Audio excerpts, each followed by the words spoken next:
So our final session is an important one, as everything on the agenda has been important to us and hopefully to you.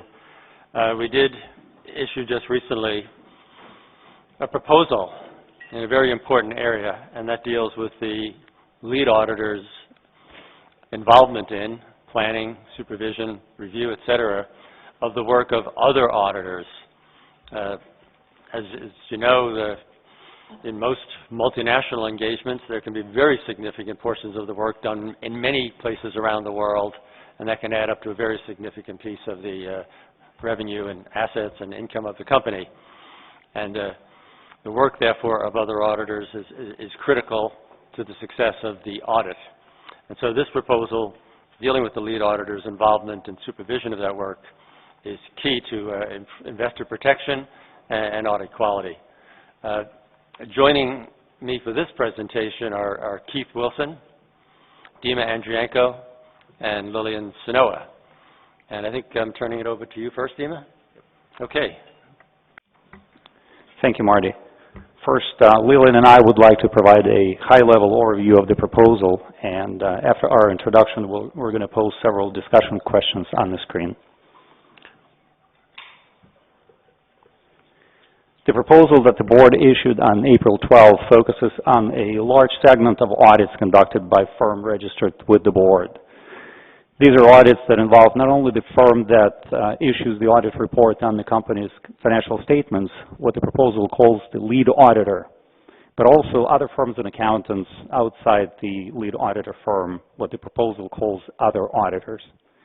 Other auditors can be accounting firms outside of the lead auditor's global network, but in many instances there are firms from the same network as the lead auditor.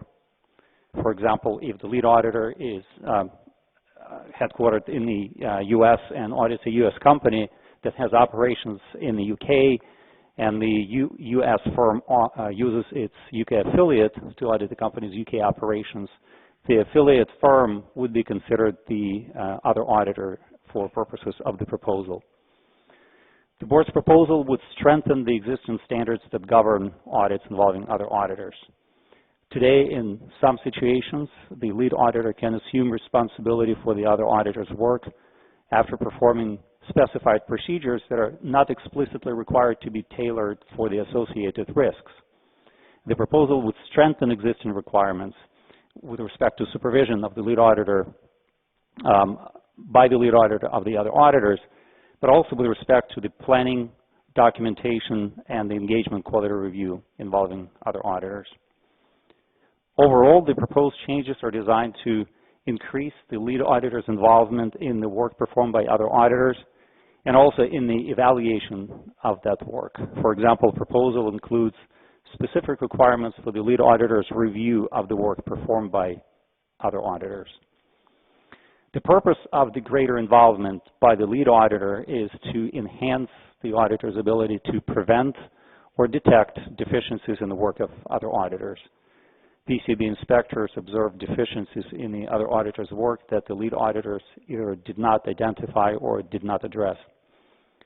The board also proposed a new standard for situations in which the lead auditor divides the responsibility for the audit with another accounting firm. In these audits, the lead auditor refers to the other firm in the lead auditor's report, and we will discuss these situations in a little bit more detail later in the presentation. In addition to the discussion questions that you will see in our slides, there are 59 questions in the proposing release and in Appendix 4 to the release. The board is seeking comments on all aspects of the proposal, including costs and benefits of the proposal and alternatives to the proposal. We're very interested in any empirical data that you can provide that would support your views on the proposal. And the board is also seeking specific comments on the proposed amendments to existing PCAOB standards and on the proposed new standard. Now I'm going to turn this over to Lillian, and she will provide you with an overview of key changes to the proposal, and then we'll put on the screen our discussion questions. Thank you, Dima. Now that Dima has provided you with some background and a high-level overview of what the board's proposal is intended to do, let me now highlight for you some key changes. I will start with supervision of audit engagement. The proposed amendments to the standards do two things. First, the proposed amendments are designed to align the applicable requirements with the PCAOB's risk-based supervisory standards. The board's proposal will supersede AS 1205, which is currently called AU 543, and establish a uniform risk-based supervision approach. This would result in requiring that in all audits in which the lead auditor assumes responsibility for the work of another auditor, the lead auditor would supervise the other auditor's work in accordance with the PCAOB's risk-based supervision auditing standard. The board's existing supervision standard and standards for determining the scope of multi-location audit engagements requires more audit attention to areas of greater risk. The existing standard on using the work of other auditors, however, allows the lead auditor in certain situations to limit its involvement to certain specified procedures that are not explicitly required to be tailored for the associated risks. Applying a risk-based approach would direct the lead auditor's supervisory responsibilities to the areas of greatest risk. This should result in the lead auditor focusing on the riskiest areas of the audit, whether those areas are audited by the lead auditor directly or by another auditor under the lead auditor's supervision.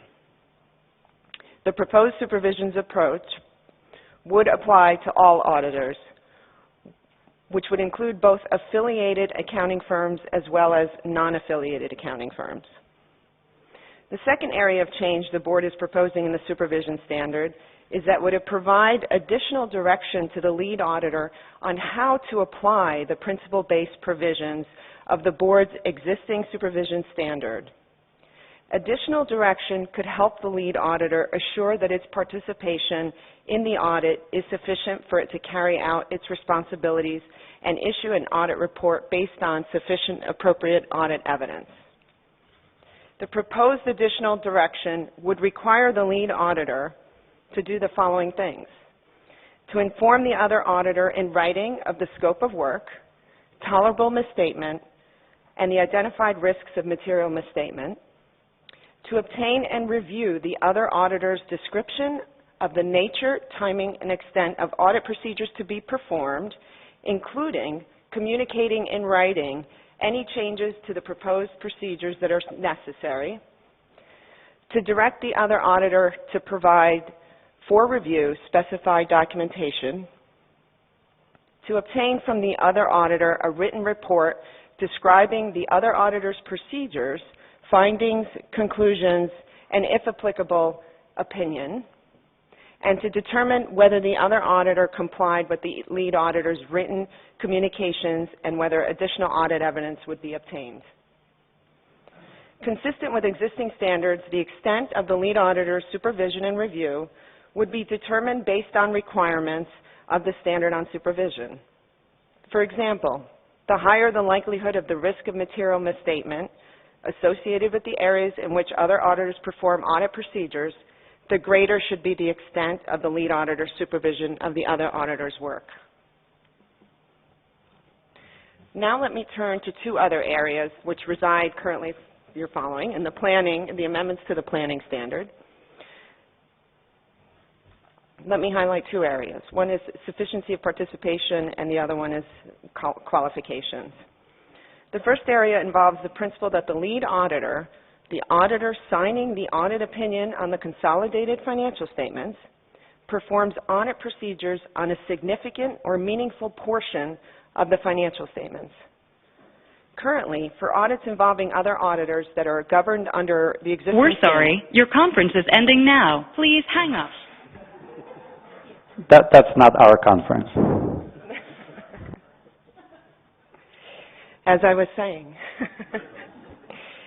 Currently, for audits involving other auditors that are governed by the existing standard, AS 1205, the standard we are proposing to supersede, the auditor is required to determine whether its participation is sufficient for it to serve as principal auditor in order to issue an audit report on the consolidated financial statements.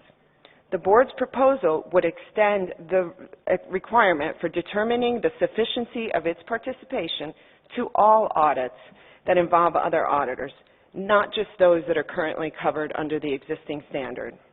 This would even apply in situations in which the auditor divides responsibility with another accounting firm. This change is designed to increase the likelihood that the firm issuing the auditor's report performs procedures for a meaningful portion of the company's financial statements. The proposed requirement would do two things. First, it would impose the determination of the requirement specifically on the engagement partner, and it would require that the engagement partner determine its sufficiency of participation based on the following things. It would be based on the risks of material misstatement associated with the portion, including the portion's materiality, of the company's financial statements audited by the engagement partner's firm in comparison with portions for which the other auditors perform audit procedures.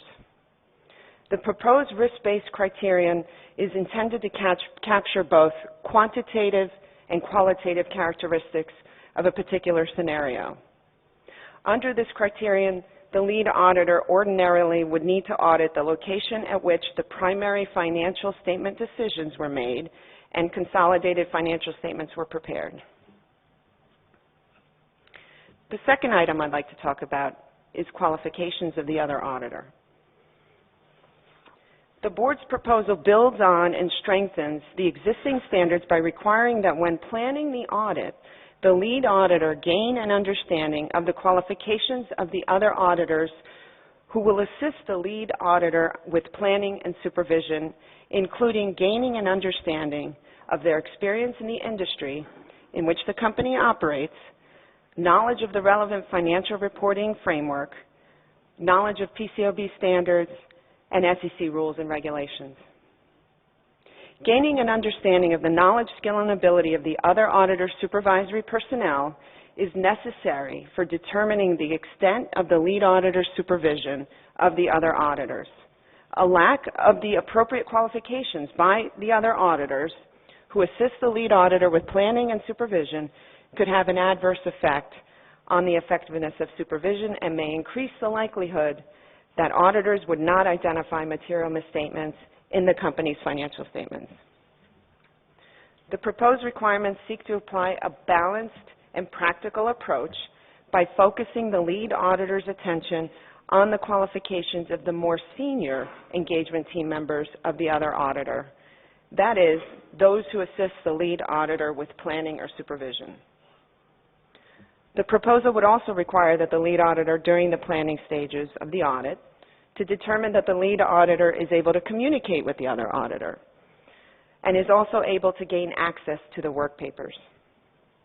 These proposed amendments of the audit planning standard are designed to alert the lead auditor at the outset of the audit to difficulties they may encounter in obtaining and evaluating audit evidence collected by the other auditors so that the lead auditor may take appropriate action.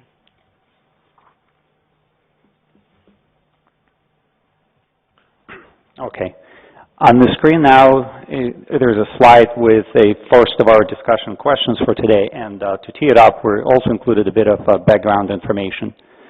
The use of other auditors is prevalent today. It is especially so among larger companies audited by larger accounting firms. For example, other auditors are used in over half of audits performed by U.S. global network firms, and about a third of audits performed by non-U.S. global network affiliate firms. By another measure, approximately 80% of the Fortune 500 issue audits performed by U.S. global network firms involved other auditors. Other auditors can perform audit procedures in critical audit areas, and PCAOB inspections continued to identify deficiencies in the other auditor's work that the lead auditor did not identify or did not address. So the question is about your views on the need for increased involvement by the lead auditor in the work of other auditors and in the oversight of the other auditor's work.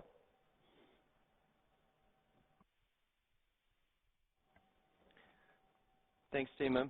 So we're going to open up for questions or comments that anyone might have on thoughts on this topic. Do you in fact think it is important for the lead auditor to have involvement and oversight of the work. So begin with Bob Hers. Well, thank you. I'm generally supportive of. Tiny bit closer, Bob. Yeah, I'm generally supportive of the objectives of this proposal. I guess it's more of a question. Just thinking back to work did at PwC, as you know, as terms of global quality, and work that I did as the head of the Transnational Auditors Committee of IFAC, and you know, to what extent would the lead auditor be encouraged or permitted to take into account in the evaluation the firm's internal quality control procedures over that other audit affiliated firm, you know, that other auditor. So if, you know, say one of the major parts of the operation of the company being audited are in UK, and you know the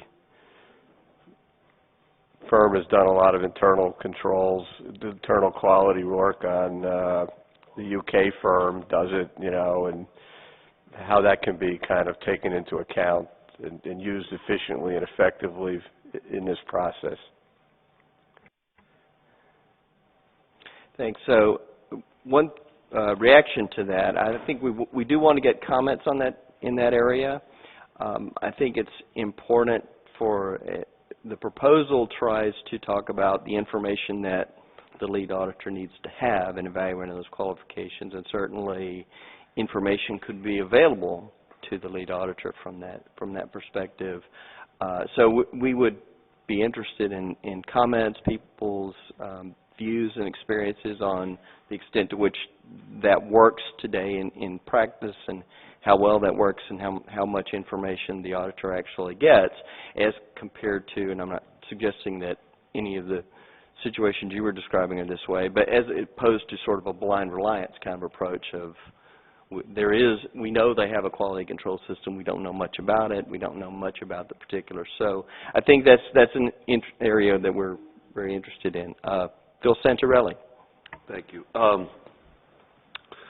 In response to the question, I'm very supportive of the board taking up this project. I think, frankly, AU 543 needs modernization.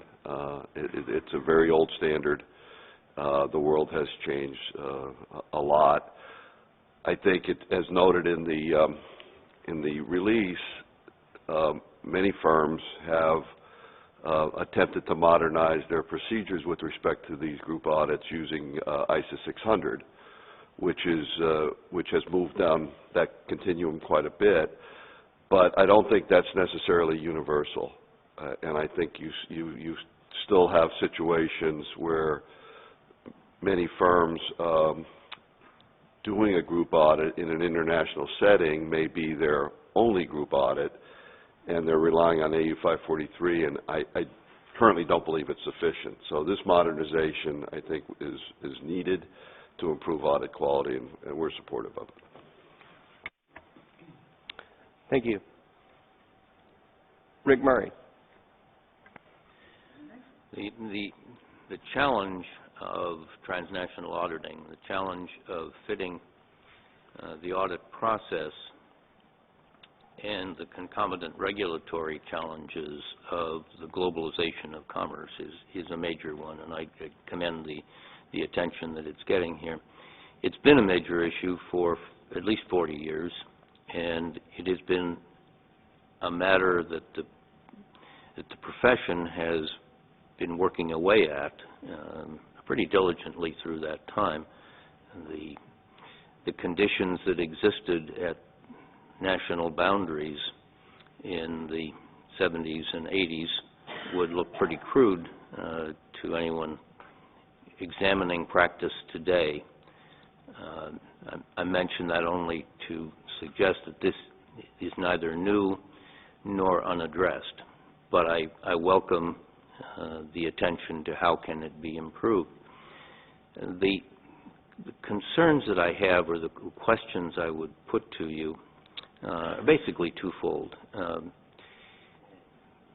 Given the fact that this has been around pretty much forever in terms of global commerce, and it will be, I don't think anyone can assume that whatever action the board takes in a standard setting now is going to fix the future and be able to say, well, done with that. Now everything's under control. I think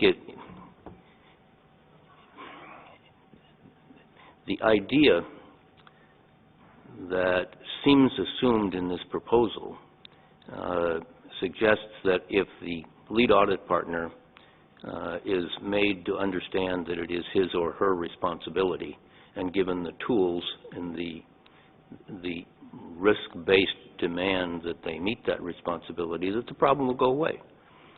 It won't. It is one that the business community, the capital markets, the audit profession, and the regulatory world will continue to struggle with. So I'm troubled by the sense that this is a solution, and troubled by the implication that in taking action at the PCAOB board level to mandate that the audit partner not only has the responsibilities, which is fine, I don't disagree with that, but has the responsibility also to self-determine that he or she has met those responsibilities, is a form of passing the regulatory burden back to the audit profession. And I don't think that's a realistic expectation.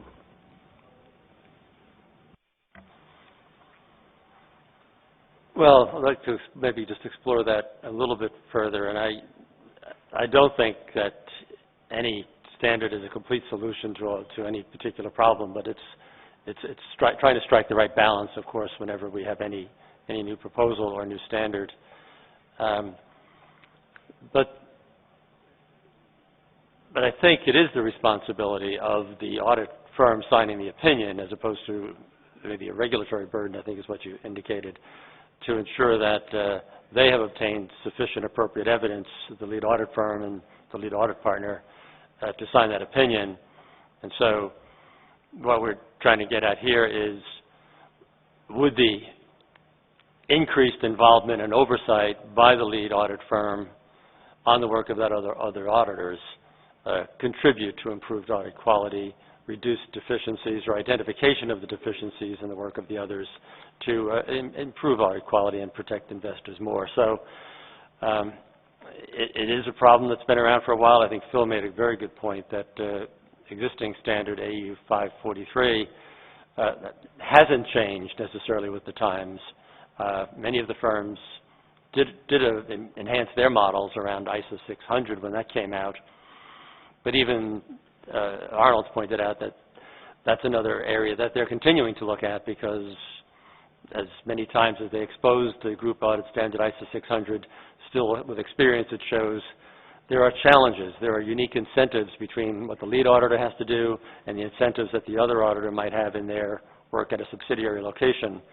And so this is trying to get views from commenters about enhancing or increasing the responsibility of the lead auditor to gain an understanding of the qualifications, who the people are performing the work at those other locations, are they the right people, and then therefore, and are the instructions sufficient enough given to those other auditors so they understand them, and then perform those procedures and get the right report back to the lead auditor so they can evaluate the work. So I understand your point that nothing's going to solve this, and we don't expect zero deficiencies at the end of the day, but hopefully we reduce the extent of the problems we see today in the work done by other auditors. So I accept the general concern you have, and hopefully this is principles based enough to live a long time, and your point is things will change and evolve again over time, and this standard, we tried to make this principles based that would live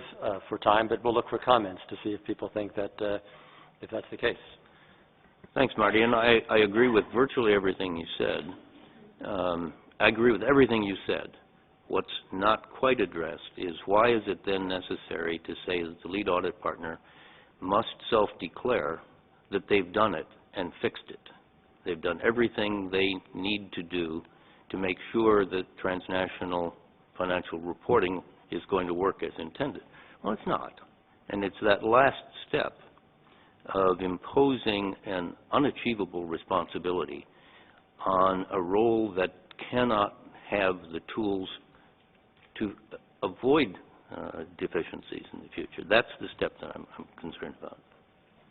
Great. We'll look for others' comments on what the expectations should be of that lead auditor. Thanks, Rick. Bob Hurth. Thanks. You know, I support this overarching concept of the lead auditor and coordinating that, and you know, the lead auditor versus the firm taking responsibility. So, like Phil said, I think it should be modernized, and it is. So I support all that. You know, some of this is all convoluted because of the firm structures. I'll explain that in a second. Also, I think your comments about the reverse mergers and the reverse lead auditor that did all the work issues on the China reverse mergers, absolutely. And if this helps address that and improve that, you know, wonderful, good, you know, that's really good. I'd asked how much of this is being driven by that. But just so everybody understands, and David and others will correct me, because I don't know if everyone understands what other auditors are. So we have an audit in the United States, and we use 16 different offices, and they're all accounting firm LLP, same one. Pick the 4 or 6 firms. There are no other auditors involved in that audit, right? It's the one U.S. LLP. Correct, Marty? So we have audit U.S. operations only, but I use 8 or 10 offices of my firm in the U.S. No other auditors. That's correct. Correct. That's the same firm. Now, I have an audit, and I use my office, as Bob says, in the UK, and we have the same name. We are not the same firm, and he's another auditor, correct? I'm sure right. Everybody understands that, okay? Then let's go one step further. We use the same name. There are some firms that don't use the same names but have a network and might have an international client. And I'm called Bob Hurth LLP in the U.S., and I use Jim Doty LLP in another country. We're part of the same network. We're calling the Marty Baumann Network. He's another auditor, right? So make sure you kind of understand that. So we're using so Bob and I are using the same firm's name, but he's the other auditor. So make sure everybody sort of, understands all that. And I think there are some, so I think the overarching goal here is the same, but there's all these different permutations of same firm in one country, that's one LLP, same firm, firms that use the same name, and now there are other auditors. There's looser affiliations, and then there's this revision you're going to make to, I'm called. You're in real trouble if you're relying on me for audit. But and then there's this issue of using a totally different firm and looking at reliance. So I'm sure everybody kind of understands it. So I support that. And then I guess I'd be interested in what the other firms think, and then also what the the non-U.S. participants here think about this as well.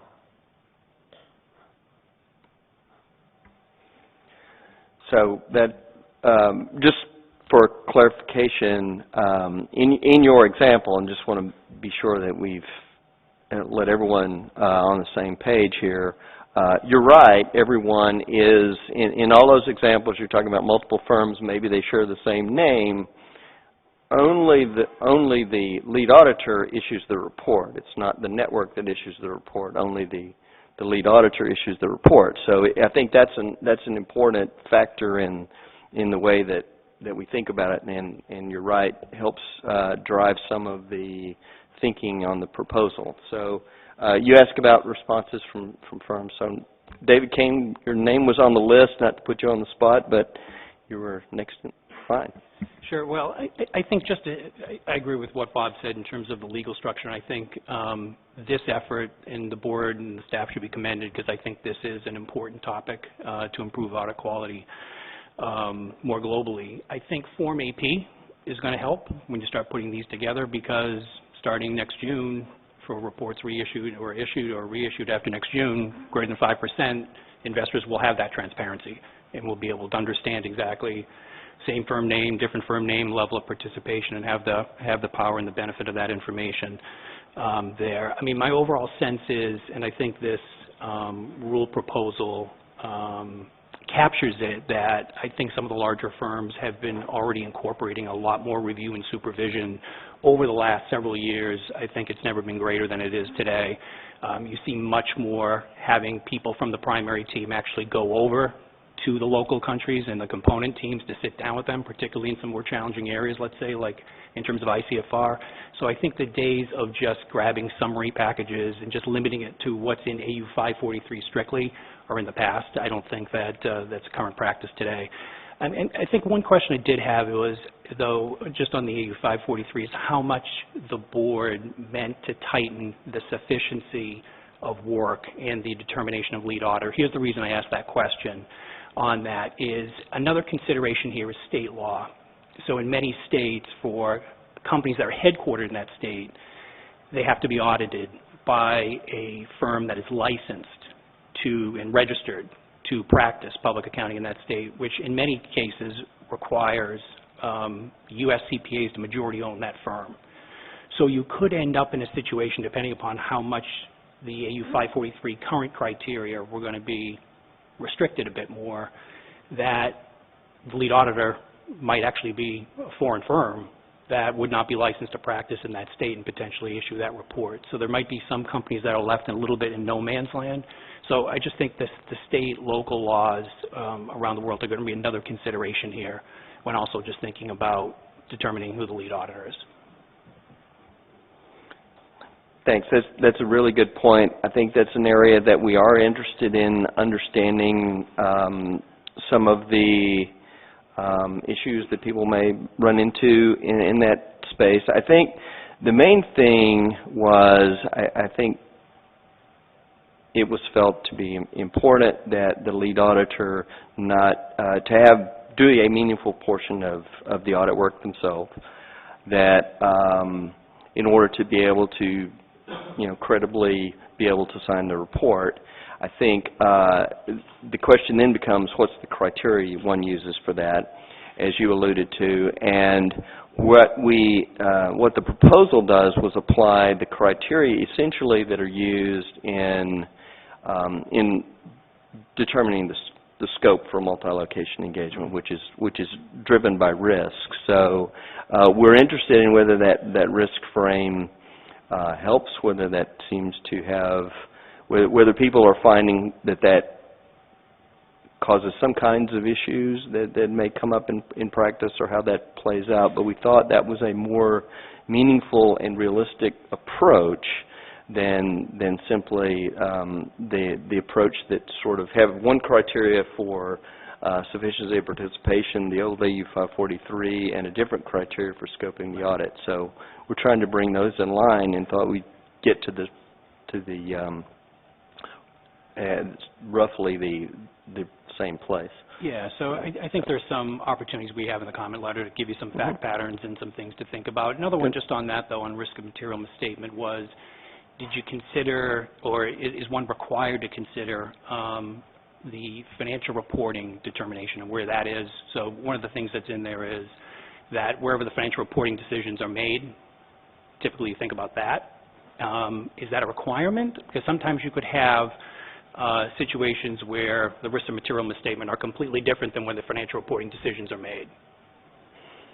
Right. So the proposal itself hinges on the risk of material misstatement. So however that might be, I think what the proposal also tries to point out is that there are situations in which there are some unique risks around the financial statements that otherwise might not be addressed. So we're thinking about whether or not there are situations where someone may operate, say, a very large operating subsidiary, but not have any visibility into the financial statements, and questions about then how would that auditor be able to reach an opinion and sign a report. So those are some of the thoughts, but we're very interested in comments in this area. Yeah, and just one last observation here, and Bob Hurst touched on this, but I think it's an important one that's more takeaway for us in thinking about in terms of firms' reliance on, or partners' reliance on system of quality control versus what they specifically need to do. I think the principles that are outlined in here make a lot of sense. It's just more of how does the primary team document and execute and evidence some of that. So when you start thinking about like ethical requirements or independence, can reliance on global code of conduct or independence monitoring, if you have a global system, can that satisfy it? So it's just some takeaways for us to think about as well in terms of how to strike that right balance to make sure that the evidence is there and it's meaningful without a check the box. Right. No, those are helpful comments for us, helpful thoughts. I just wanted to get into the dialogue a little bit. This is a really important point in the release, and we are seeking comment on this sufficiency of participation by the lead auditor in the audit.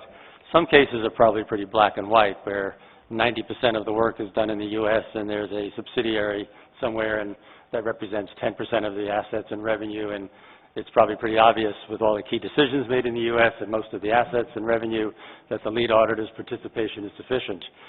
Some others are probably pretty black and white when Bob, I think, talked about, Bob Hurst, the reverse mergers, where 98% or some very high percentage of the revenue and assets are in some other country, and there was a reverse merger and some U.S. firm was signing the report that they were formerly a shell company, and now they, via the reverse merger, are a registrant with such a great portion of that work being done by some overseas firm with maybe today under 543 very limited involvement by the lead auditor. Maybe that's a black and white situation, that they're just not doing enough work to really sign that report. That might be black and white. And then you have the situation with a very diversified company that's got 10% of its assets and revenues in the U.S. and 10% in 9 other countries around the world. And each of those 10 operations are in different countries are all important. And then assessing the lead auditor's responsibility there, a key element is probably the degree to which they exercise the responsibilities of this standard. They were sufficiently involved in the risks of material misstatement in those other entities, and they're probably auditing the lead consolidation where key financial reporting decisions and disclosures are made. So there's an infinite, maybe, number of situations to be considered in this sufficiency decision, and information you all can provide us as to what are some of the challenges of implementing this, yet coming up with the right goal of saying the lead auditor needs to have sufficient participation to actually sign the accounts is important. So information, other empirical evidence, various types of situation, and evaluating those would be very helpful in the response to the questions we asked in the release. Hey, Liz Merle, I think you had your card up earlier and put it down. Did you have a comment? I just very much welcome the improvements that are being made for the supervision of auditors and how this will improve audit quality. Could you move the mic a little bit, Liz? Sorry, is it not on? I'm not. Oh, just a little closer, thanks. Okay, sorry, thank you. Investors firmly believe that the lead audit partner should take responsibility for the audit and stand behind the judgments, etc., that are made. One of the concerns that I've had that has been raised quite recently is that, we're aware as investors that each of the firms and each firm in a network will have quality control procedures. The IAASB has recently been consulting on audit quality, and in that it's looked at professional skepticism, quality control, and group audits. And I suppose I was somewhat concerned that the quality control procedures were not reviewed at the network level. Particularly given the international nature of audit and the international nature of the audit firms, that this is not actually addressed in the standards, and whether or not if that cannot be done because of the differing structures of the networks, can it not be done at least at the engagement level? Thanks. That is something that we're going to be thinking about in terms of how the proposal, how the issues like what were teed up earlier about how the auditor uses that, the lead auditor uses that information in the engagement level. It's also something that we'll be thinking about in our larger quality control project, and how what the right kinds of quality controls ought to be in those situations where there are network arrangements. So, Brendan Reese. Thank you. I wanted to also add my voice from an investor perspective in favor of enhanced oversight of other auditors by the lead auditor. I was looking at I think there's an investor expectation gap about what is expected for the supervision. I was looking at a U.S.-based multinational consumer products company just this week that had 80% of its revenue outside the United States, and all its expected future growth is going to be from outside the United States. And so what does it really mean when the lead firm is signing what do I think that means as an investor when the lead firm is signing it? I do believe that the transparency of other audit participants will help align investor expectations with the reality, but I don't want investor expectations to be lowered.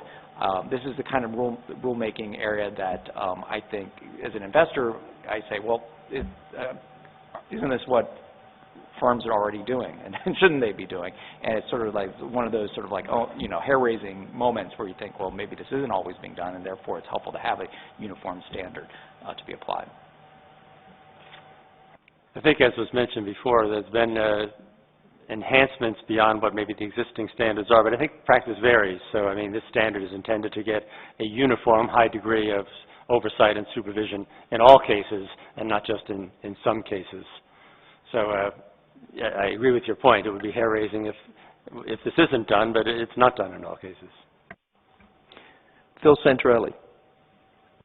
Yeah, this is probably either a naive or a dumb question, but this concept of sufficiency, and which has in the standard a quantitative and qualitative element to it, which I agree with. But my recollection is that there's still in the corporation finance financial reporting manual, they actually address when acting as a principal auditor, their old term, a 543 term principal auditor, that in their view, staff's view, is that the principal auditor needs to cover more than 50% of the balance sheet or income statement. Is that a bit of it, which is obviously very quantitative? Is there a little disconnect there? I'm sure practice has evolved, but it's still in that FRM. So.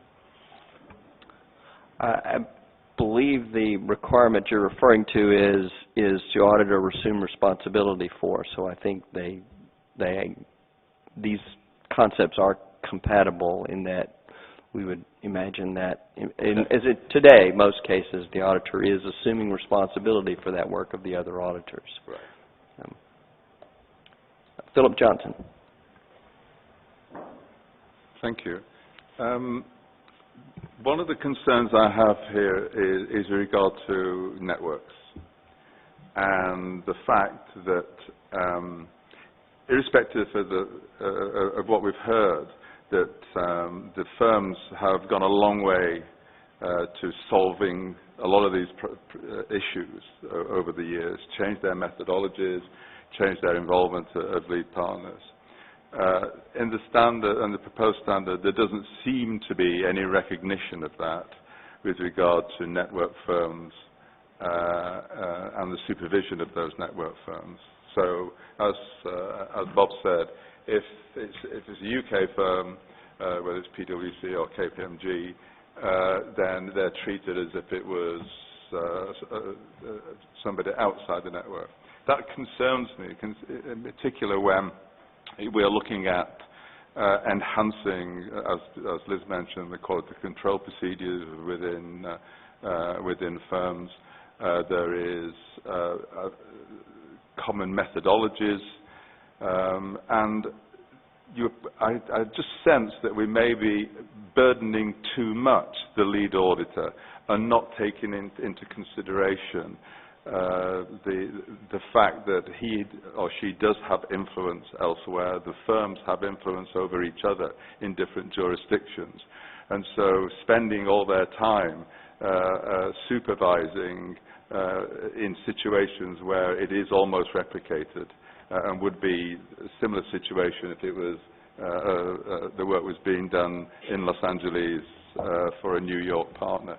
I just get a bit concerned that the standard is just going a little bit too far and ignoring the concept of networks. I did listen in onto the webcast. I asked a question, and David picked this up about involvement of the lead partner in other jurisdictions. And I understand that firms are increasingly sending lead partners and lead managers on group audits to other jurisdictions using local personnel, but actually having direct supervision of the work that's being done and reviewing that. And I didn't see in this proposed standard that was being covered. Is it, or is that deemed to be another auditor, or is it deemed to be an extension? Because the definition of employee seemed to indicate that it was the employee in the U.S., of the U.S. firm, and not the employee within the network. Well, I'll start. I think in the situations that I understood that David was describing were those in which the lead auditor had senior people going to, let's say, from pick which one's the lead auditor, the UK or the US, and going from the lead auditor going to the other and doing some review work there and being boots on the ground, if you will, in that location. And in that case, they would be considered. That would be a supervisory action by the lead auditor under our standard. As to your broader question, what the attempt was to try to describe those activities that would be appropriate for a lead auditor in terms of supervising and being involved with supervising the work of other auditors, but they hinge on the three overarching principles that are in our existing supervision standard today, which are risk, the nature of the work, and the qualifications, if you will, of the other people.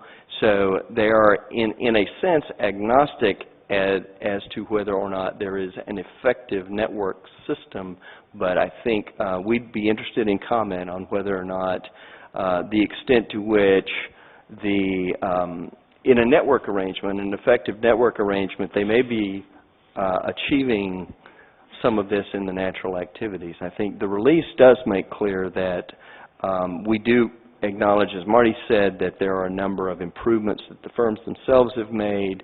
To the extent they're already doing many of these things, there's probably going to be little incremental effect on what they do under this proposal.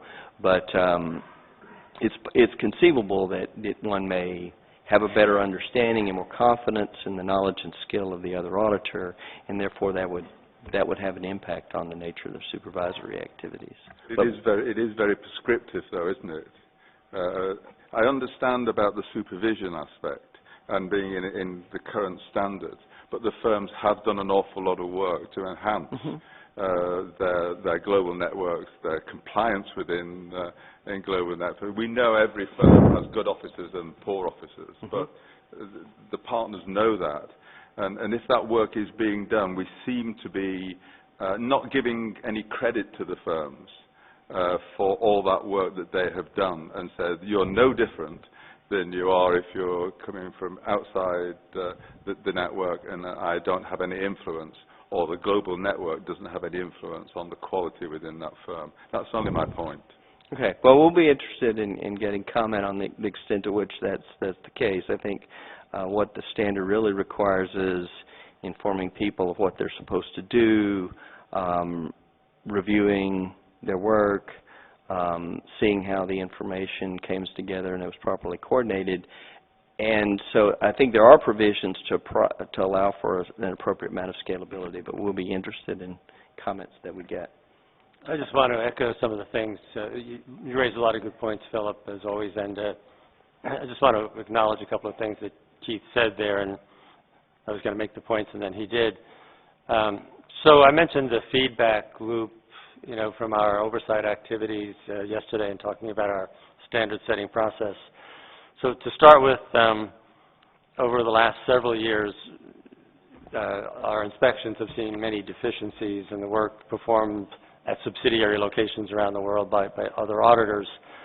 I think in response to that, as part of the remediation, firms have done a lot to try to improve the oversight by the part of the lead audit firm in, as you said, visiting many of the other key locations around the world, meeting with and working with those engagement teams to ensure they understood the goals of the engagement team, the risks that they saw, and what the expectations were, making sure they had the quality people on the ground, et cetera, to do that work. I think our release acknowledges that first the firms moved to ISO 600, that made some advances, yet there was continued deficiencies, and firms have made some improvements, a lot of improvements in many cases today, where they are doing a lot of the things that are in this standard. And I think, as Keith said, if a firm has really upped its game to that extent that they are visiting other locations, giving clear instructions and direction to the other auditors, obtaining key documents back to review, and getting the reports from those other auditors, there may not be a lot of change necessary at those firms or those engagements where that's happening, and that's great. So if there's not a lot of cost to the system, because in many cases firms have remediated some of these problems through inspections, that's fine. This is to bring the oversight of other auditors to that high, consistent level in all cases. Jay Hansen, did you have a comment on this? Yeah, I want to go back to a couple things that were said about the sufficiency determination. And Brian Croto, you were out of the room when Phil raised the question. I want to go back and repeat that in just a second. But the point that David raised about the sufficiency determination, for me personally, of all the things in this proposal, and acknowledging that many of the things that we put in there are already in place by some firms, some teams, so we're trying to level set for some of the best practices we're seeing. But the sufficiency determination is the one that should give firms the most pause about how is this really going to work, and will this change practice? And so I think this is a good discussion.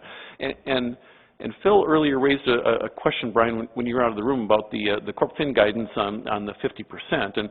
And I want to observe that in our release and the many pages, we've got an example and a couple examples of illustrations of the sufficiency determination.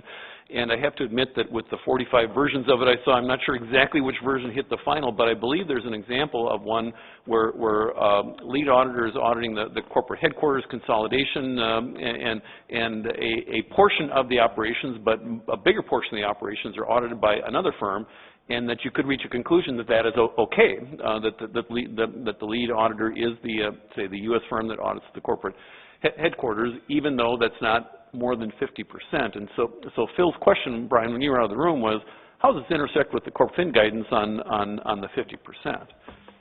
Thanks for raising that, and sorry I missed the question earlier. It's an important consideration to make. From a Corp Fin perspective, as I look at that at least, that's probably an unusual place for that kind of guidance, but I think it just evolved because there was not something more specific in auditing standards, and wanted to have some guidance around the kinds of questions that Corp Fin often was asking, or would ask from time to time, where it would appear that perhaps an auditor may have been involved that didn't have sufficient participation. So that's how that developed and got into the guidance.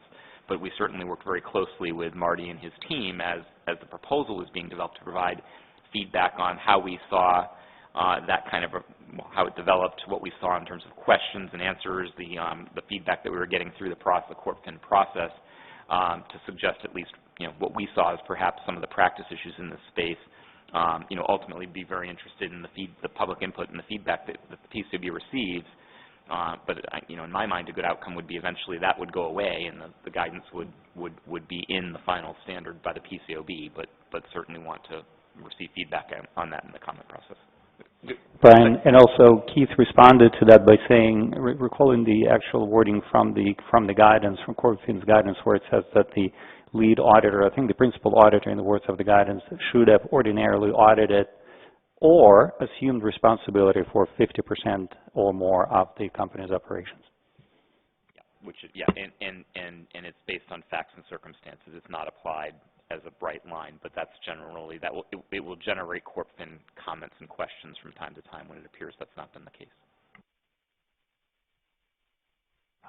I know there are a few other 10 cards up. I think we already started talking about sort of not so much about the lay of the land, which was the first slide on, but also about differences between working with auditors in the same firm and auditors outside the firm. So maybe it's a good time to move on to our second slide and put that question up. Keep your cards up because all of these questions and issues are interrelated. So. Yep. Lillian, you want to provide some background information? Sure.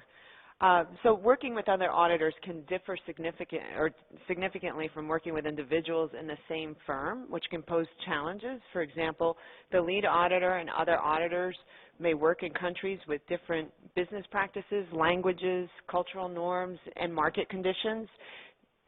Also, different firms have different quality control systems, and professional training and experience of the lead auditor may differ from those of the other auditors. So the question we want to pose to you today is, what are your views on the challenges of working with other auditors, including challenges of supervising the work of other auditors participating in the audit engagement? And are there additional concerns the board should seek to address?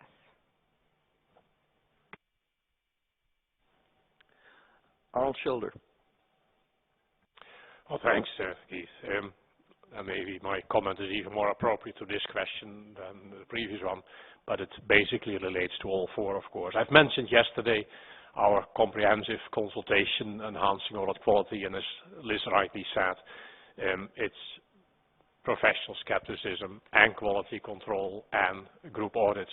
And we brought that together because it's so interrelated, and I think this discussion is just illustrating that. The group audits section has over 50 questions that are very related to the questions that you have here. So we really are dealing with the same topics and issues. But an illustration of why we linked it also to quality control is precisely the topic of networks.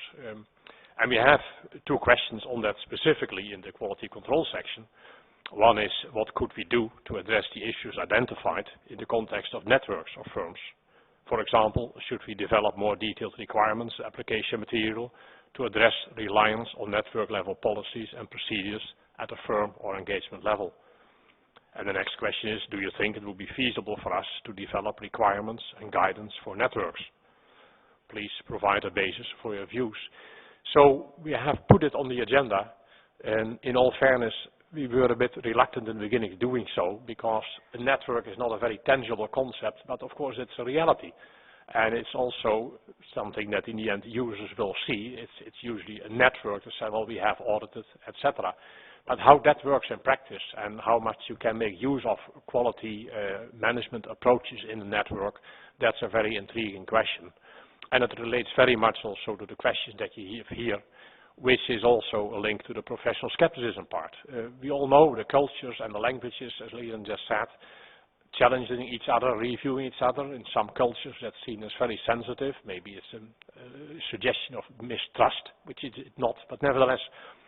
So we have to take into account all of that. And another related element, of course, is the transparency that we have talked about. How much do users indeed understand about these complexities? Some are telling me we don't. We just see a name of a network and think that's all right. But some of the questions, including Bob's, illustrated very well. It's even for experts quite a difficult matter. So we will share, of course, the feedback that we are these days receiving on the many questions. It's very impressive, comment letters of 40, 50 pages, trying to answer and to inform our work. And Keith, you're very privileged because you're part of our quality control group anyhow, so you will see it immediately, but we will also make public the comment letters and collate them together per question so that people would see how it is. And our planning is that we, in December in the board, will agree on the way forward with this. So not yet an exposure draft, it's too complex for that, but really understanding and digesting the issues. And I think it's a perfect example of where, again, PCAOB and IAASB can cooperate a lot and learn from what we are learning from others. Thanks. I agree with that, and we're looking forward to reading all of the comment letters you get on that and integrating that into our thinking on this project and the comment letters we get. So that's very beneficial. Dave Mindorf. Thank you. So my comments actually were originally to address question 2, but I got anxious, so I put my 10th card up about 10 minutes ago. So we've talked about some of this. Typically, lead auditors communicated with other auditors through instructions to the lead auditor from the other auditor. And then many times the lead auditor would actually go visit with the other auditor team in country to discuss risk assessments, scoping, and sometimes review selected work papers with the goal of trying to determine the competence of that team. We've received inspection comments from the PCAOB over the last few years relating to how did that lead auditor know the other auditor was competent to perform the work at high quality. So we've made some changes to our processes and procedures to provide relevant information to the lead auditor to give him or her the appropriate information to determine the competence of the auditor. So you made some comments about do they have the appropriate training, US GAAP, PCAOB auditing standards.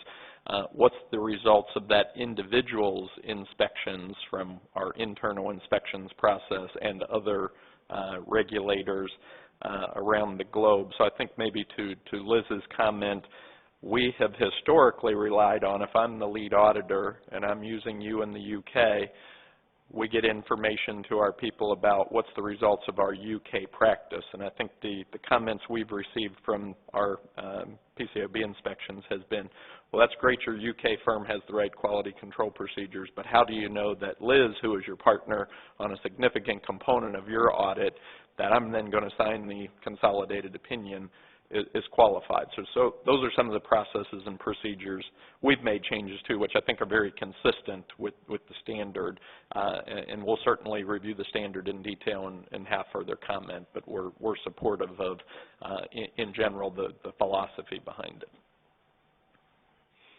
Thanks very much. That's very much in line with some of the thinking that went into the proposal, so thanks.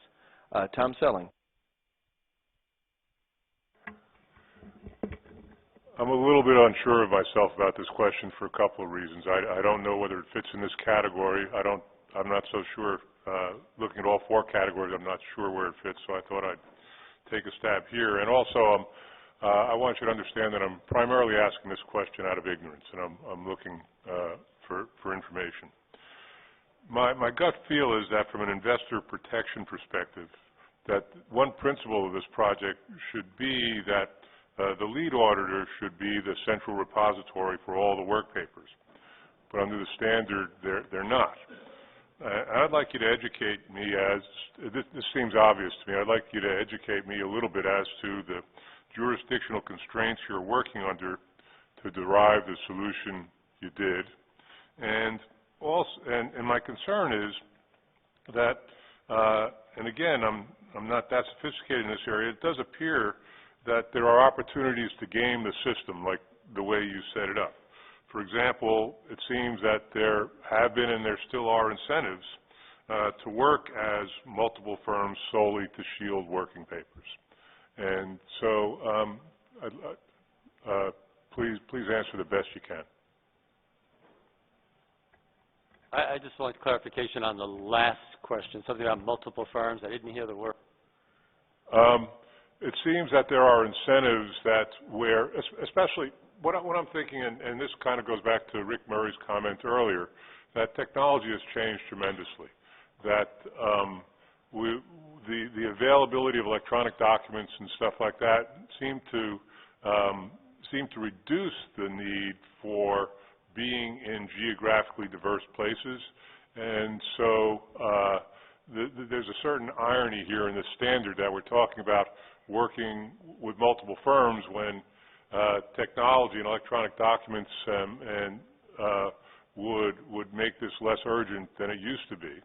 And it seems that the opportunity to shield working papers may be a perverse incentive to work as multiple firms instead of as one firm? So be interested if others think that there is an issue. I would tell you that we already have a standard, auditing standard number 3, that requires that the office issuing the report has access to all the work papers. So they may not have to have them physically present, but they have to have access to all the work papers. Then for certain specific key work papers, they're supposed to obtain, review, and retain them. That's under our existing standards today. I'm sorry to interrupt. My question is solely about document retention. Yeah, and that's what I'm talking about. So they are supposed to be today. The lead audit firm is supposed to have access to those work papers.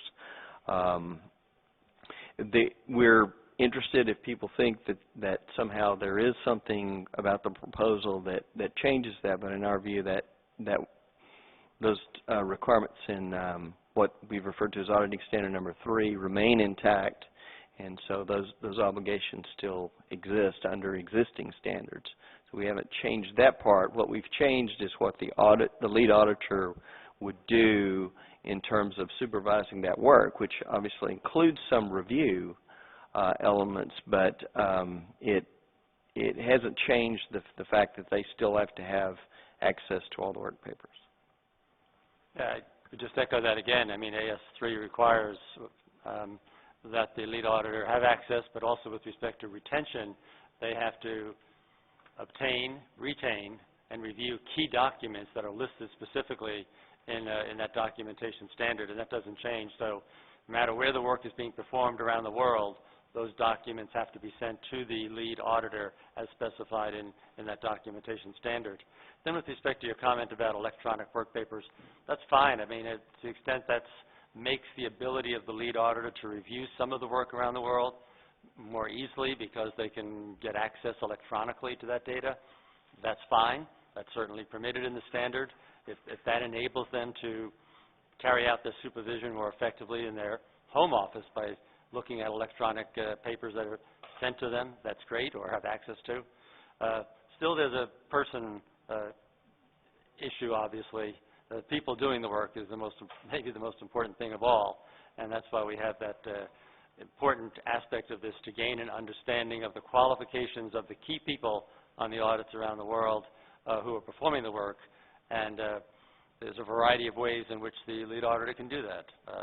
Looking at documents, as Dave mentioned, about internal inspection reports that might give them knowledge of those people, their professional training and competence, but often, as the firms are doing, visiting those key locations where the key risks of material misstatement exist to meet face-to-face, talk with those teams is a very important practice, and I think that's happening in many cases, and we encourage that. So all of these things come into play, and we're interested in the responses to that. So hopefully we've answered your question, which is not an ignorant question. Not quite. If you don't mind, let me give you a hypothetical. A restatement was necessary, and there's private litigation. And my question is essentially, how complicated is discovery? Can I rely on seeking discovery from the lead auditor in the United States, or does discovery have to extend to part of the network that's outside of the United States in order to get access to all of the working papers for that engagement under this standard? Well, I commented on this during my presentation yesterday, that it's a scope limitation if the lead auditor is unable to get the work to see the work that they need. If they believe that they need to see specific work, review specific work papers, get a specific report, if they can't get it, that's a scope limitation. So there isn't any shielding that takes place that we can't provide this to you because of X, Y, or Z. If they can't send it, then the lead auditor, it's incumbent upon the lead auditor to travel to that country to review those work papers. If necessary, they're in a different language, to bring a translator with them to make sure they can understand them. But there's no shielding that takes place.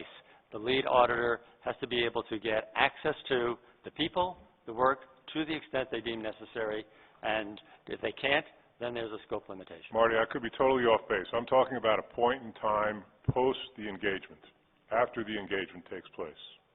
I could be completely off base here, but I'm not talking about the lead auditor's access to the working papers during the engagement. I'm talking about a year later, after a restatement is discovered, and in order to protect investors, they need to be able, and under private securities litigation, they need to discover the working papers. That's what I'm talking about. Okay. I'm not going to offer any legal opinions about what is discoverable or not in front of that. I will just say that this proposal, I told you what the standard says, and the proposal really doesn't change the existing obligation for the lead auditor to have access to all of the work papers, including the work papers of other firms. So, Karen Nelson. Yes, thank you. In reading this proposal, I was struck by how much discussion there was regarding the incentives of the lead auditor, and that this proposal was going to increase incentives for supervising the engagement. What struck me, though, was that there was pretty much little to no discussion of the incentives of the other auditor. Where that came through was primarily in the unintended consequences section, where there was an acknowledgement that with more responsibility to the lead auditor, the other auditor may feel the possibility that they could shirk, but yet the conclusion was that the heightened supervision of the lead auditor would offset that. But when I think of this question here, well, we moved to question 3 here, but question 2 on challenges in working in this environment is the inherent challenge working with an other auditor and the staff of the other auditor, which may not have the same incentive alignment with respect to this engagement. And I guess the parallel that I draw, which may or may not be exactly on point, is the idea of a substitute teacher. As a substitute teacher, you have the documented technical capabilities, skill set, whatever, to take the class, but your incentives may not be the same as if this was my class to do the same job. I'm in there as a substitute. And so I think of that in this situation, the incentives of the other auditor, and I've talked to audit staff where in some cases you want to be on the engagements that are the plum local engagements for that audit location, where you're going to attract attention of the partners and other higher levels in that office. That's the engagement to be on. Being on another engagement is something where you may not get the same evaluation and recognition for your skills and capabilities. And so in looking at this with respect to working with the other auditors, I would encourage more thought perhaps on how the incentive structure for the other auditors is playing into some of these issues, along with just the other challenges that were on the previous slide. Okay, thank you very much. Those are thoughtful comments. I do think one of the points that we make in the proposal is an observation, at least of some indications, that greater lead auditor involvement does seem to affect audit quality by the firm, by the other auditor firm.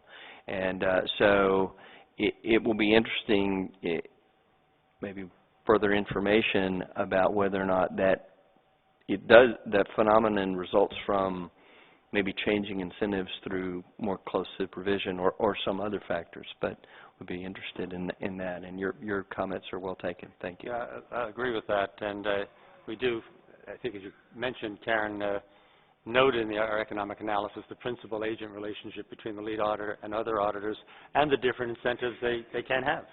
There can be very different incentives on the part of the lead auditor, as you said, for that plum engagement versus other auditors who may be more interested in the key engagements in their market, and the risk of shirking is discussed. And that really drives many of these requirements for the lead auditor to be more engaged in the work of those other auditors and have the greater oversight to improve the work of those other auditors and have higher quality. So I think we're trying to get at those issues, and certainly interested in more comments about that. Thanks.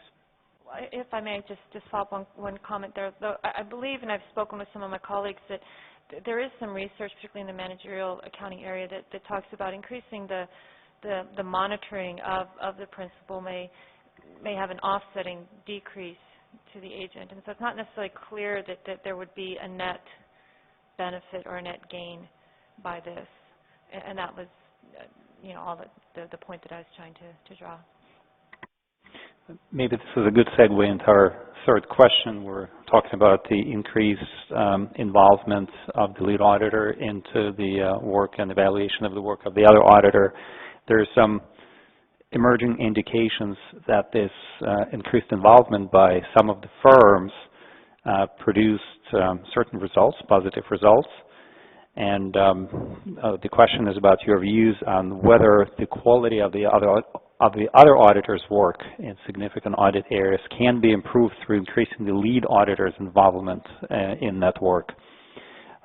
So maybe some of the firms can talk about their experiences. I know that David and both Davids touched on that earlier, but if there's any additional information that would be interesting. Three Davids. Thank you.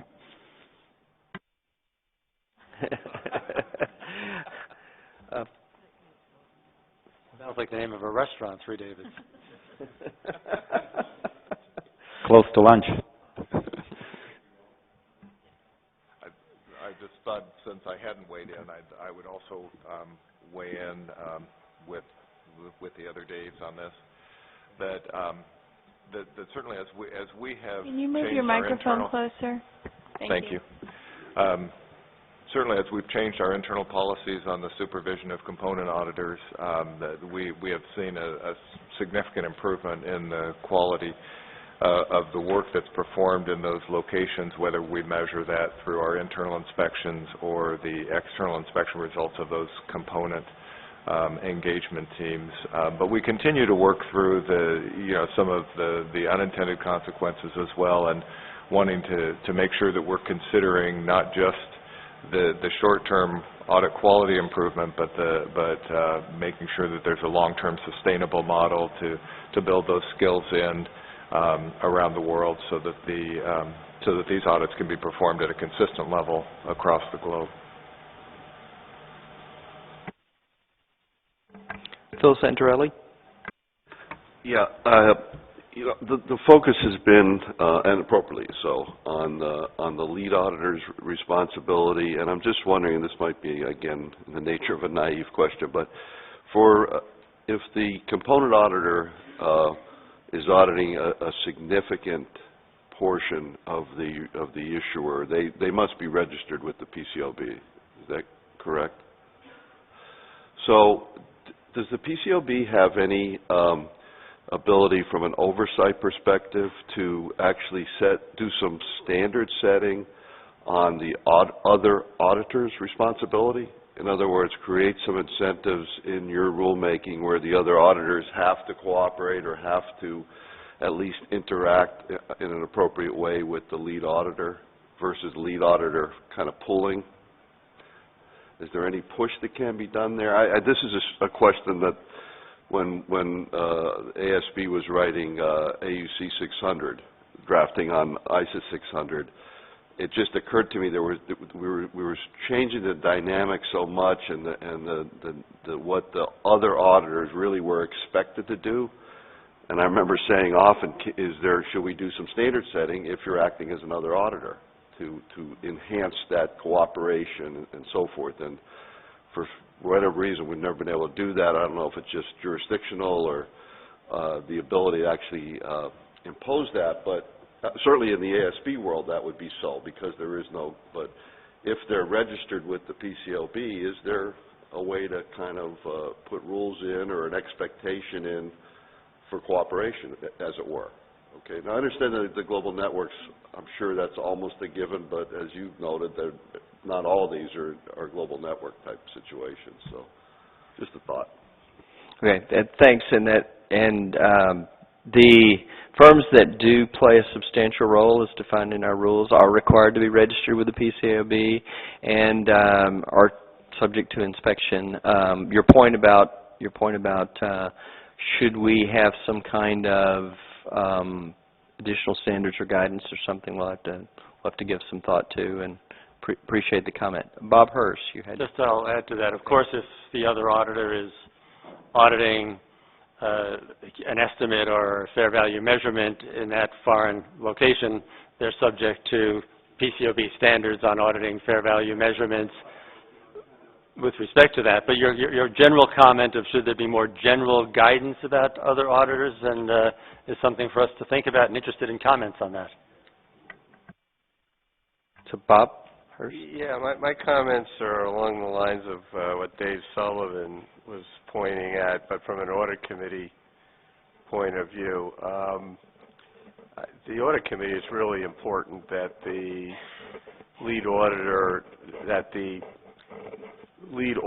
and a significant component of a worldwide audit be the right person, be competent, in fact, and that the team, be people who are qualified in that. And I think, best practice is to actually make the audit firm go through succession planning and the kind of things that Dave was talking about, bringing up people from different parts of the international team to do rotations and have come to the head office as part of that audit and go back to the national country. It's not something necessarily you'd build into your standard, but it's all those kind of considerations that really go into really assuring that the worldwide audit is being done on a good basis.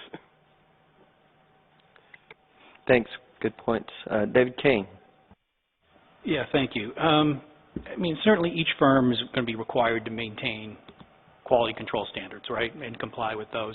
But when I think about what the journey we've been on in terms of the U.S. and audit quality and all of the training and the messaging and the emphasis on that, you've got very bright people around the world who want to get it right, but sometimes need a little bit more help from primary teams to understand exactly what the requirements are in the specific application. Because there's one thing I think just about the theory, there's another one about just bringing it to life with that. So, I think in that spirit, there's been a lot from U.S. that's been exported around the world, particularly when I start thinking about the training. And I think it's helpful, at least from a global network standpoint, because the messaging on the tone at the top and the quality, at least you understand exactly what that looks like because you're living it, and you know the messaging that's being delivered around the world as well.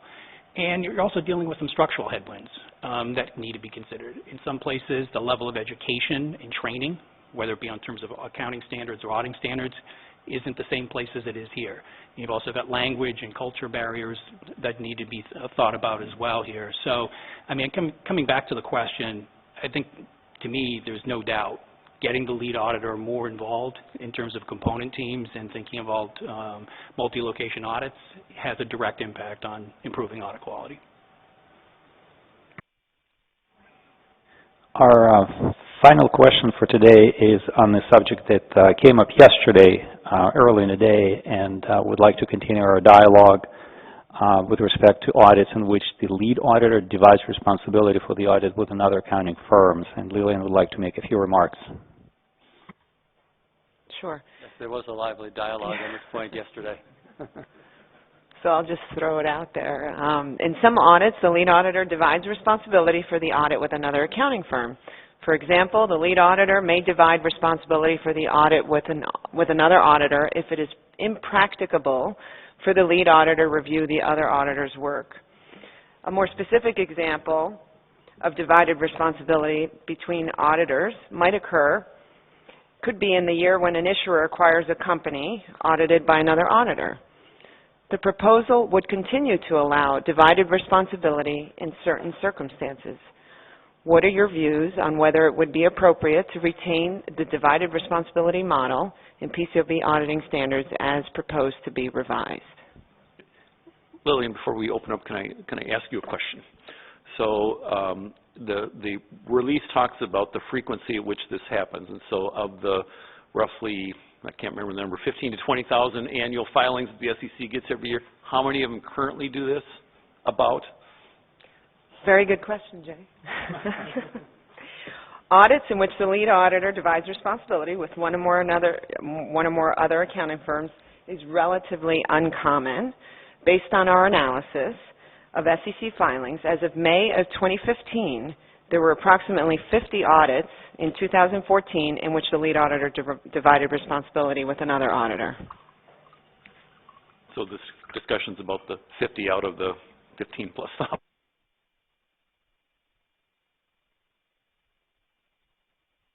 I think that puts it into context, but important question, but it's a rare situation. And but Lillian gave a good example of an acquisition being made during the year, another auditor is involved, and the lead auditor didn't plan part of that audit and may not have enough sufficient time to do that, and that might be a case where divide responsibility and that other auditor take responsibility for their work and the lead auditor for the remainder of the audit.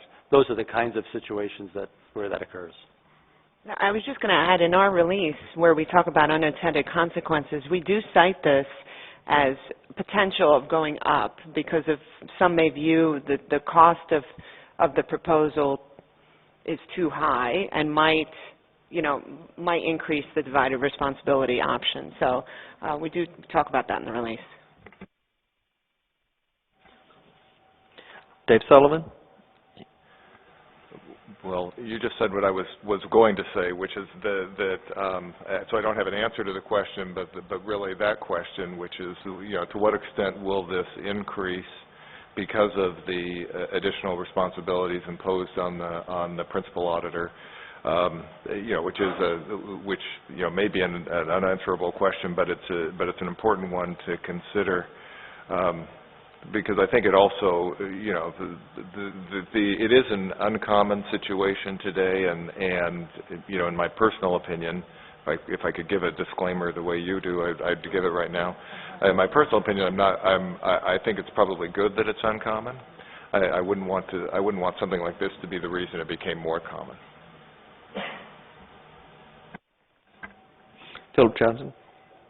Well, I stated yesterday what I think about this subject. I don't like divided responsibility. I know it's a U.S. phenomena. There are only 50,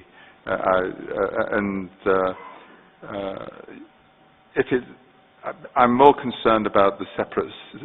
If it's felt to be acceptable and controllable, then that's how it is. But to put in have a separate standard for divided responsibility, which I think is the proposal, it just heightens awareness of this, and I just wouldn't like to see the standard causing more incidences of divided responsibility.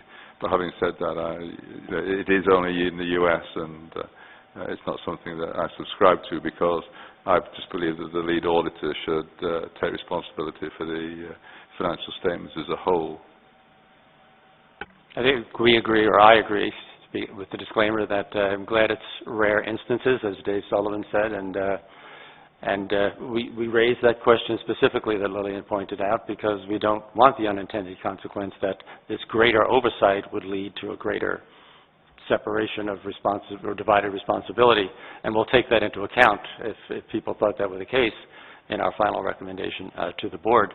I just thought I'd ask, though, Mike, the ASB, when you went through your clarification project post the IAASB, which doesn't have the divided responsibility, I do believe the ASB, while adopting essentially the principles of ISO 600, nevertheless did continue to permit divided responsibility. Am I right there? Yeah, and if so, I was wondering what your thinking might have been. Yeah, we did, and I think as we go through the process of clarification and convergence, which is still, one of our main objectives, convergence with IAASB, we also look at differences in jurisdictional differences that we think are important. Obviously, the SEC allowed divided responsibility. There are certain situations, I think you highlighted them in the discussion yesterday, where there's operational challenges, where the board felt that it was important to differ from the IAASB. I don't think we have many differences in the group audit standard. Obviously, that's a fairly significant one, but it's one that, in our assessment of the ITC that's come out, that Arnold's, the IAASB has issued, our comment letter is still supporting a divided responsibility regime. Thank you. Yes, and I'd just say, so far there's seems to be a strong sense of, well, if we're going to have these, let's keep them rare. So any comments anyone might have either today or hopefully we would appreciate any written comments on ways to continue to do that. That is one of the questions we're asking. Should we keep it and should we place, what kind of limitations or additional limitations should we put on it? Liz Merle. Yes, thank you.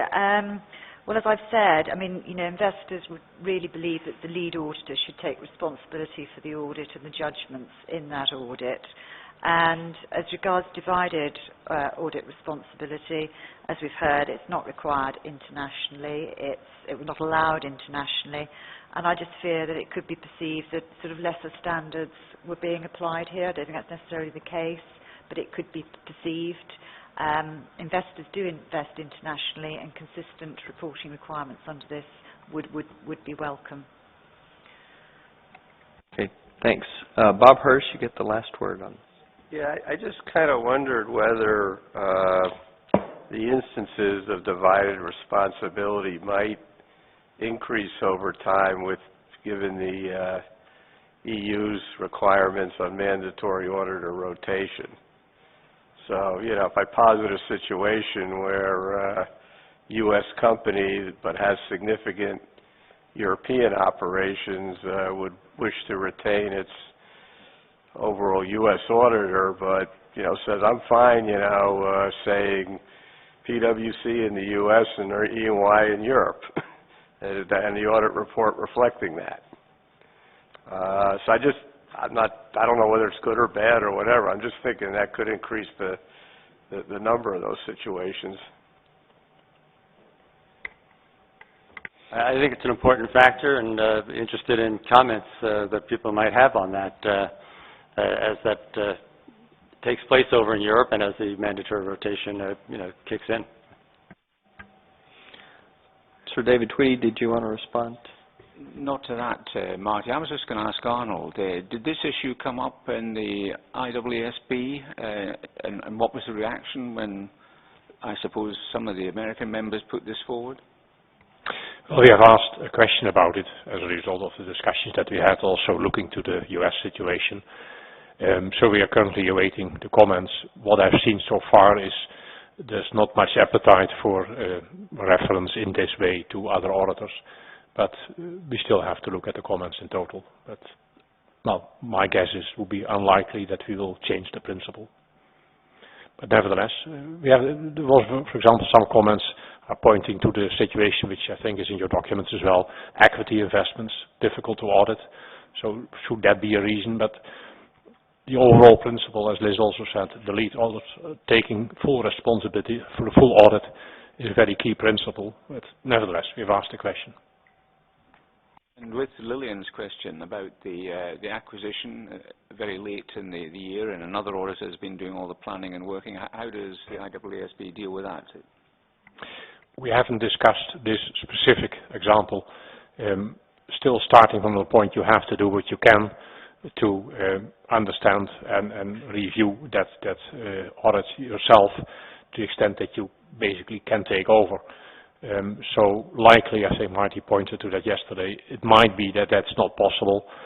Should you then rather have a scope limitation or so, or disclaim from that opening balance sheet or so, that would be more in line with that principle. But nevertheless, it's an interesting example.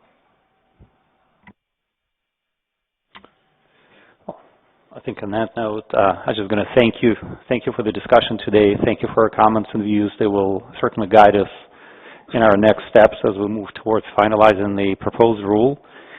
We also encourage investors, investor advocates, auditors, preparers, other constituents to send us comment letters on the proposal. On the screen in front of you, there is a slide reminding you of how and where to submit your comment letters. The comment period, will be open for another 2 months and a bit until July 29th. And with that, I'm going to turn this back over to Marty. Thank you. Thanks, Dima and Lillian and Keith and all the SAG members for a very thorough and good discussion on this very important proposal on supervision of other auditors. I'm going to keep with tradition on the SAG chairman's wrap-up and do that in about 30 seconds as people are anxious and eager to catch lunch, planes, travel, etc. So we got a lot of great information from you on the various different standards that we've proposed, the emerging issues that we need to address, and it's been just another excellent discussion, and we appreciate very much your involvement. So thanks, safe travels, and you'll be hearing from us again very soon. Our Chairman Doty, I think, wants to make a final remark. I just wanted an additional 15 or 20 seconds to thank the SAG members for what I think has been an extraordinarily productive and stimulating SAG meeting. The presentations, the breakout sessions, the general good humor and goodwill, and also the really quite helpful and incitement information we got is going to be very useful to us. Thank you all for doing this. Thanks to the Chief Auditor and his staff for putting this together. Well done. Thank you. Okay, good day, everybody.